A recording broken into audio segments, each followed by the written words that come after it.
በዓለም ላይ በአንድ ቀን ውስጥ 3 ቢሊዮን ዶላር ሊያጣ የሚችል ሰው ማን ነው? heralds a new age of space exploration.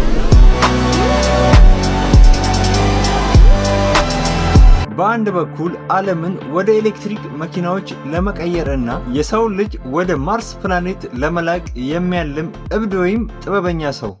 If you wanna know what it's like, I can't stay forever, stay forever. Thing he owned a few months. እስከ መጨረሻው ተከታተሉን፣ ምክንያቱም መጨረሻ ላይ የምነግራችሁ ሚስጥር ስኬትን የምታዩበትን መንገድ ይቀይርላችኋል። አስቸጋሪ የልጅነት ጊዜ። ኤለን መስክ የተወለደው በደቡብ አፍሪካ ፕሪቶሪያ ውስጥ ነው።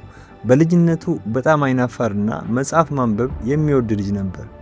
በቀን እስከ 10 ሰዓት ያነብ ነበር። ነገር ግን በትምህርት ቤት ውስጥ በልጆች ዘንድ አይወደድም ነበር። የማይረሳው ክስተት አንድ ቀን የትምህርት ቤት ልጆች በከባድ ሁኔታ ደብድበውት ከደረጃ ላይ አንከባለውት ጥለውት ነበር። በዚህም ምክንያት አፍንጫው ተሰብሮ እስካሁን ድረስ የመተንፈስ ችግር አለበት። ወላጆቹ በተፋቱ ጊዜ ህይወት ይበልጥ ከበደችው። ነገር ግን በ12 ዓመቱ ራሱን ኮዲንግ አስተምሮ ባላስተር የምትባል የቪዲዮ ጌም ሰርቶ በ$500 ሸጣት። ይህ ለወደፊት ህልሙ የመጀመሪያ ብልጭታ ነበረች። ዘ ፈርስት ሚሊዮንስ የመጀመሪያው ስኬትና የሚሊዮነርነት ጉዞ።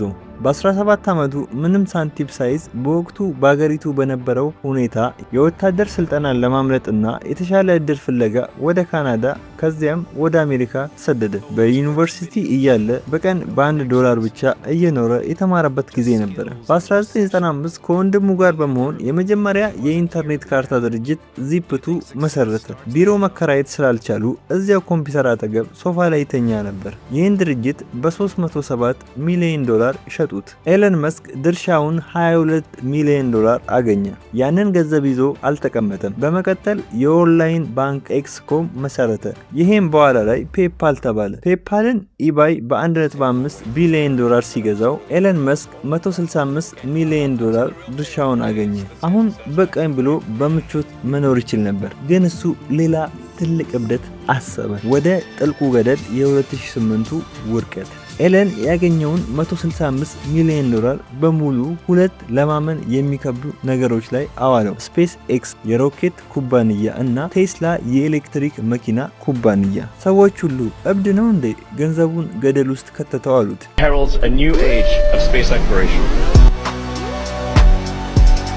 If you wanna know what it's like, I can't stay forever, stay forever.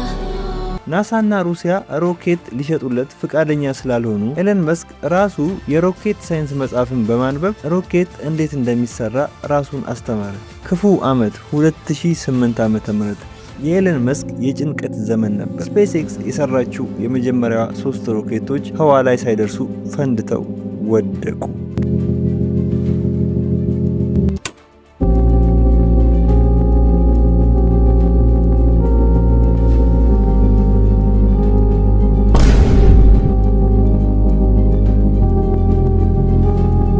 ገንዘቡ በሙሉ አለቀ።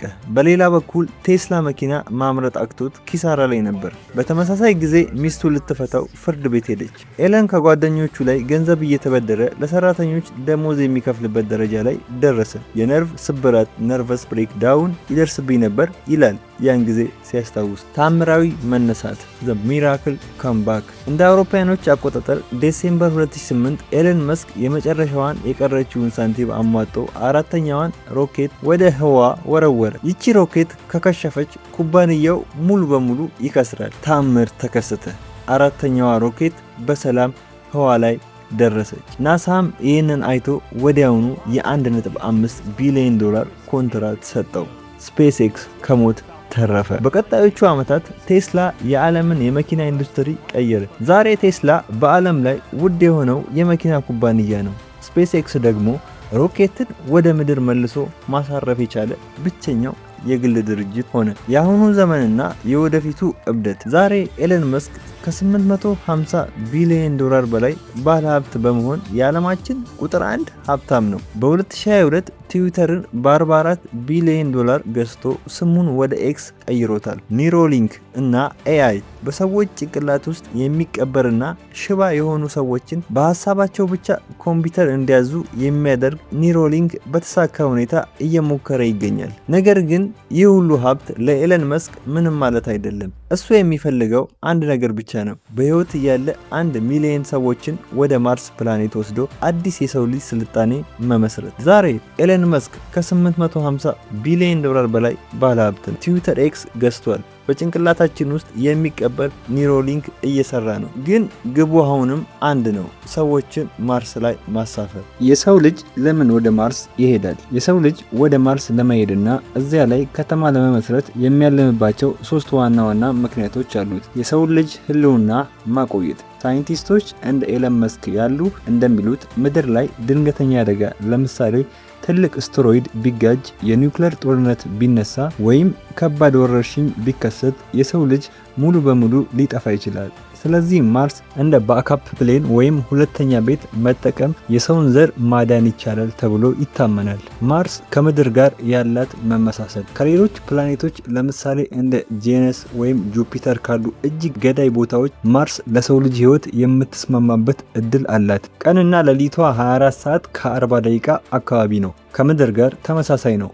በበረዶ መልክ የተከማቸ ውሃ አላት። አፈሯ እጽዋትን ለማሳደግ የሚሆኑ ማዕድናት አሏት። የሳይንስ ምርምርና የህይወት ፍለጋ ከቢሊዮን ዓመታት በፊት ማርስ ላይ ህይወት ወይም ባክቴሪያዎች ነበሩ ወይ የሚለውን ለማወቅ የሰው ልጅ በአካል ሄዶ መመርመር ይፈልጋል። የማርስ ሮኬት ለምን ይላካል ወደ ህዋ? ሮኬቶች ወደ ማርስ የሚላኩት በዋናነት ለሰው ልጅ ጉዞ መንገድ ለመጥረግና መረጃዎችን ለመሰብሰብ ነው። ጥቅሞቻቸው መንቀሳቀሻ ሮቦቶችን ለማድረስ። በአሁኑ ሰዓት ማርስ ላይ የናሳ ሮቦቶች የተላኩት በሮኬት ነው። እነዚህ ሮቦቶች የማርስን አፈር ይቆፍራሉ፣ ፎቶ ያነሳሉ፣ እንዲሁም የውሃ ምልክቶችን ይፈልጋሉ። የአየር ሁኔታንና አደገኛ ጨረሮችን ለማጥፋት የሰው ልጅ ወደዚያ ከመሄዱ በፊት እዛ ያለው ቅዝቃዜ ምን ያህል እንደሆነ እና ከጠፈር የሚመጣውን አደገኛ የካንሰር ጨረር በሰው ላይ ምን ያህል ጉዳት እንደሚያደርስ በሮኬት በሚላኩ እቃዎች አማካኝነት ጥናት ይደረጋል። የቴክኖሎጂ ሙከራ በማድረግ ወደ ማርስ ሄዶ በሰላም ማረፍ በጣም ከባድ ነው። ለዛ ነው ደጋግሞ ሮኬት የሚላከው። ከኤለን መስክ ታሪክ የምንማረው ምንድን ነው? ስኬት ማለት አለመውደቅ ሳይሆን በተሸነፍክ ቁጥር ድጋሜ ተነስተክ የመሞከር ድፍረት ነው። ይህ ቪዲዮ ከተመቻችሁ ላይክ እና ሰብስክራይብ ማድረግ እንዳይረሳ።